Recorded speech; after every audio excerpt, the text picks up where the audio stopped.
ये अनवारुल्लाह काकड़ साहब ने फॉर्म 47 का ताना दिया था और वो अदालत में जा रहा है। अच्छा, पहली बात तो ये आपको शायद मैं बता दूं कि उस वक्त प्रोग्राम के बाद जो मैंने किसी टीवी चैनल पे किया, उनके साथ थोड़ी सी तलखी के बाद ये पहला प्रोग्राम है जो मैं आपके साथ कर रहा हूँ।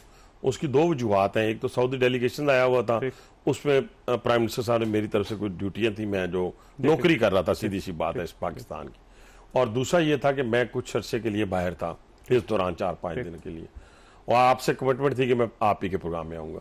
और मैं उसमें बता, कोई 47 का जिक्र ही नहीं है, कोई जिक्र नहीं किया। जब मेरा और सर हर जगह पे चला है, सर चला है ना।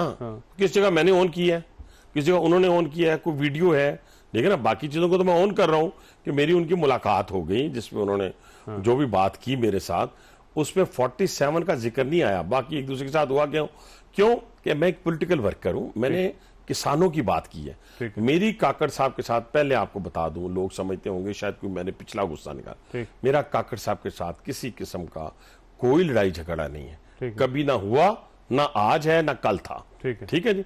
मैंने किसानों की बात की, उस पर वजीर आजम ने कमेटी बना दी है। वजीर आजम की कमेटी के बाद मुझे अब जेब नहीं देता कि मैं बैठ के यहाँ पे कहूं कि फलां मुजरिम है तो फलां मुलजिम है।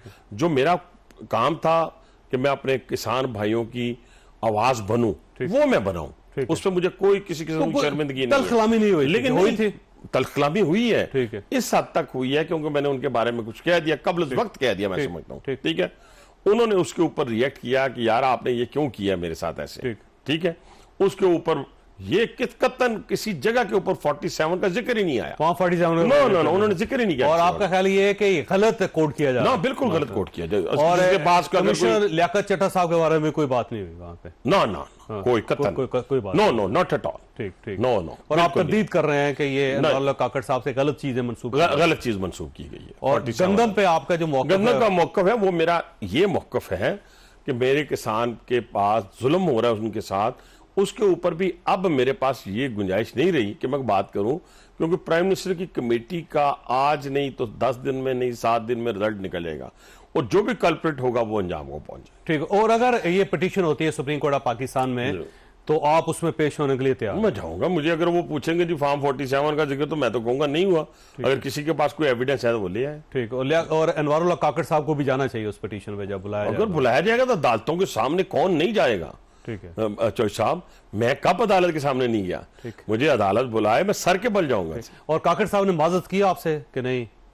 हाँ, उन्होंने उस बात पे की थी पहले कि भाई यार ये मुझे इस तरह बिहेव नहीं करना चाहिए था, लेकिन 47 के हवाले से तो बात ही कोई नहीं हुई। चलिए, तो बिल्कुल फिर ठीक है, केस ही खत्म हो गया ना। केस खत्म हो गया, क्योंकि उससे पहले तो ये खबरें चल रही थी कि उन्होंने फॉर्म 47 की बात की कि आपका फॉर्म 47 खुलेगा या जो लियाकत चड्ढा साहब उनकी गुफ्तगू सुन लें आप, तो उसके बाद फिर आप किसी को मुंह दिखाने का काम करेंगे। ये दोनों बातें नहीं हुई, ये दोनों बातें नहीं, कोई साबित कर दे जो आपकी सजा होगी वो मैं चॉइस। और अगर फॉर्म 47 खुल जाते हैं या फॉर्म 45 खुल जाते हैं, तो मैं अपने फॉर्म 45 दे दूंगा अदालत में। बिल्कुल ठीक है। लेकिन ना एक तरीका कार है ना, मेरा जो अपोनेंट है वो पिटीशन लेके गया इलेक्शन कमीशन में, वहां से रिजेक्ट नहीं, पहले वो हाई कोर्ट में गया, हाई कोर्ट ने कहा नहीं आप इलेक्शन कमीशन जाएं, हाई कोर्ट ने रिजेक्ट कर दी, वो गए इलेक्शन कमीशन उनकी जो भी इस्तदाद थी वो रिजेक्ट कर दी।